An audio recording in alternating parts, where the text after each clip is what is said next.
आजिर प्रथम खबर आगामी 3 दिन ओडिशार विभिन्न जिले में घन कुहुड़ी संभावना रही।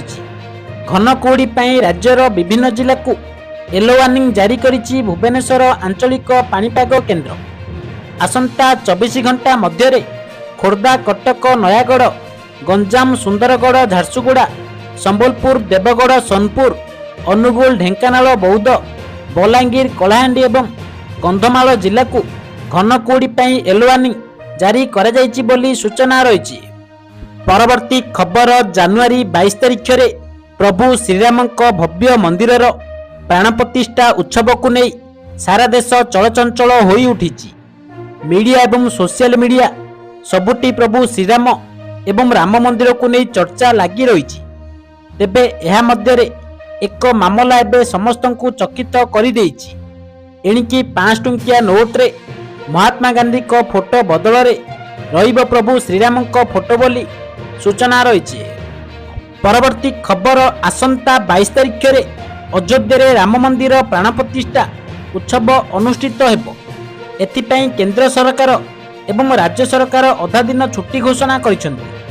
अपराह्न 2:30 जाए समस्त सरकारी कार्यालय एवं शिक्षानुष्ठान बंद रहिबो। एने उभय केंद्र एवं राज्य सरकार पक्षर गुरुवार दिन विज्ञप्ति प्रकाश करा जायछि बोली सूचना रही।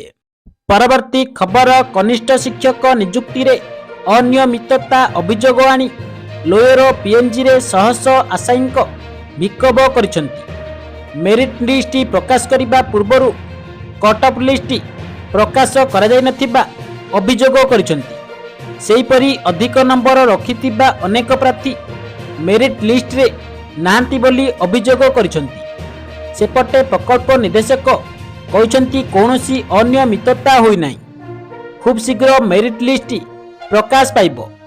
अन्यपटे यहाकु नहीं राजनैतिक बयानबाजी भी आरंभ होईछि बोली सूचना रही। परवर्ती खबर गतकाली पुणी थरे रक्तरंजित होईछि गंजाम जिला। गंजाम जिला खलिकोट थाना अंतर्गत साकिरी ग्राम रे घटिछि डबल मर्डर। पुतुरार काती चोटरे दादा एवं भाउजंक मृत्यु घटिछि। मृतक माने हेले दादा शिव डाकुआ एवं भाउज जयंती डाकुआ बोली पुलिस कहिछि। एही घटना खलिकोट अंचल रे चांचल्य सृष्टि करिछि बोली सूचना रही।